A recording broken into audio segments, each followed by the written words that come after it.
Bonjour à vous. De quoi on parle dans Art System aujourd'hui? Eh bien, on parle de la toile poubelle. Vous avez déjà entendu parler de ça, de la toile poubelle?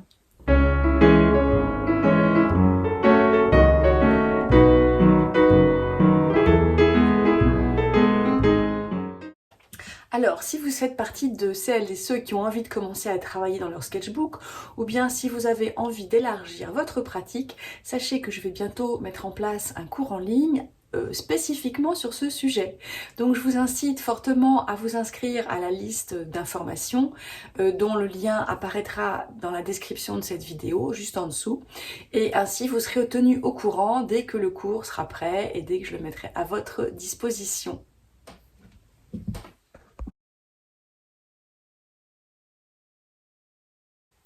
La toile poubelle, c'est la toile que j'utilise pour étaler tous les restes de peinture que je peux avoir à la suite d'une session de peinture en fait. Il reste toujours quelques couleurs sur ma palette qui sont en plus grande quantité et donc plutôt que de les jeter, je les étale sur un support.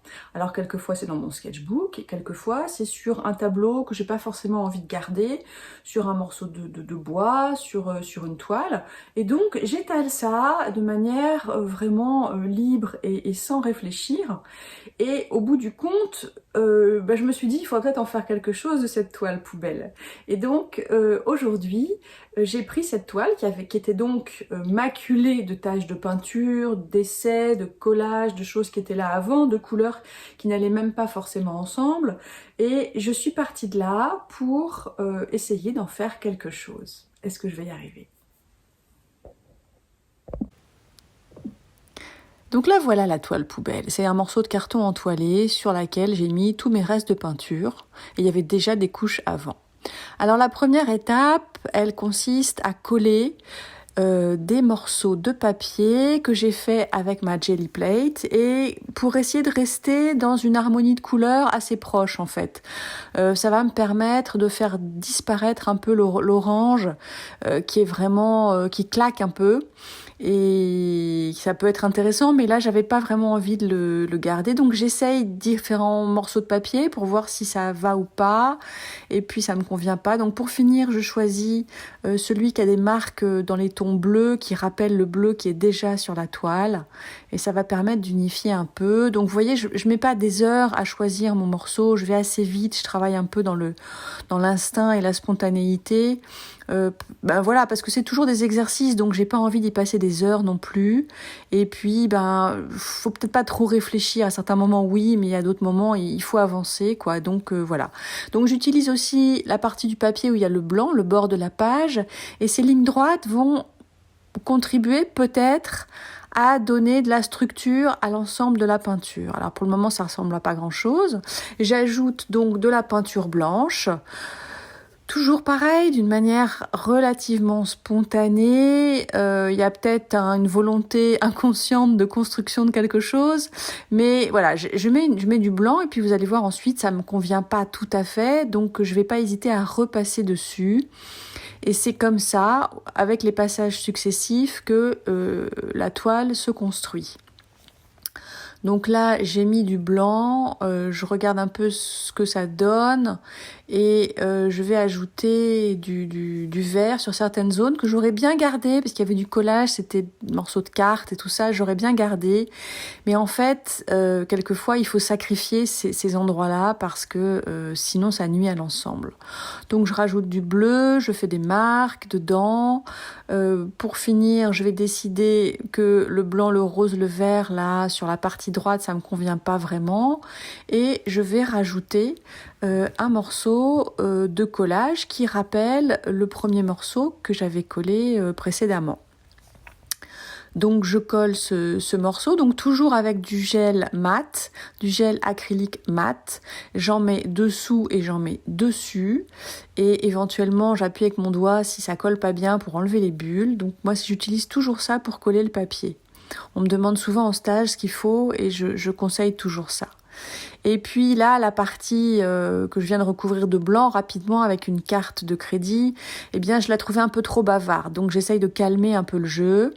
Pareil, la couleur que j'avais mise au milieu, là, elle me satisfaisait pas. Donc, je mets du sombre. Je vais créer des contrastes un peu plus forts en utilisant de la peinture blanche et ça doit être du bleu, peut-être du bleu outre-mer ou je sais plus exactement lequel, mais voilà. Donc, je le mélange avec un peu de blanc, j'harmonise un peu. Il y a des zones où la peinture est étalée grossièrement, d'autres où elle est beaucoup plus lisse. Et puis j'utilise des pastels à l'huile qui me permettent de donner un peu plus de structure en faisant des lignes, en faisant des traits, afin de construire encore un peu plus ma toile. En fait, vous voyez qu'il y a une forme de structure qui se dégage. J'atténue encore certains endroits avec un blanc très pâle teinté de rose, mais vraiment très légèrement.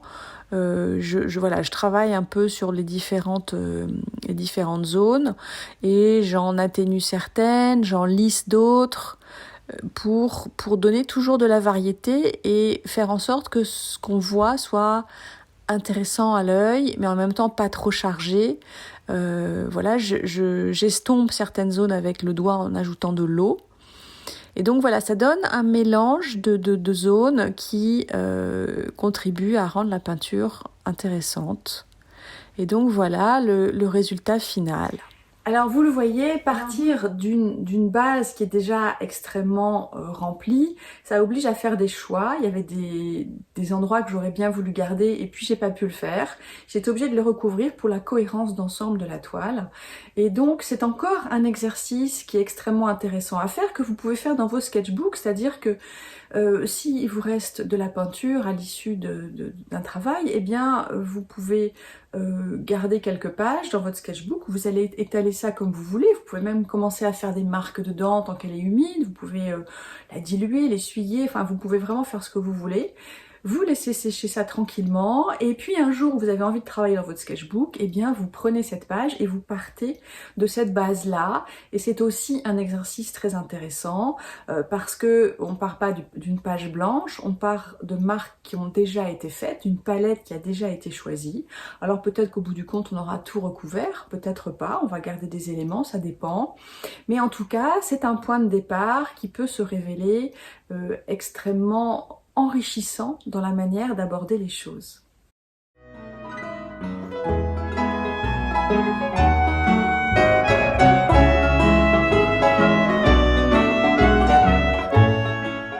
Si vous appréciez le contenu que je mets à votre disposition chaque semaine, sachez que vous pouvez me soutenir dans mon travail en souscrivant à une contribution de soutien et celle-ci est accessible grâce à un lien qui figure sous cette vidéo.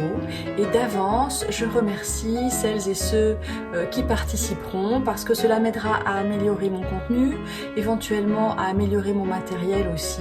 Et donc, merci d'avance à vous tous qui me suivez, qui m'encouragez et qui me soutenez.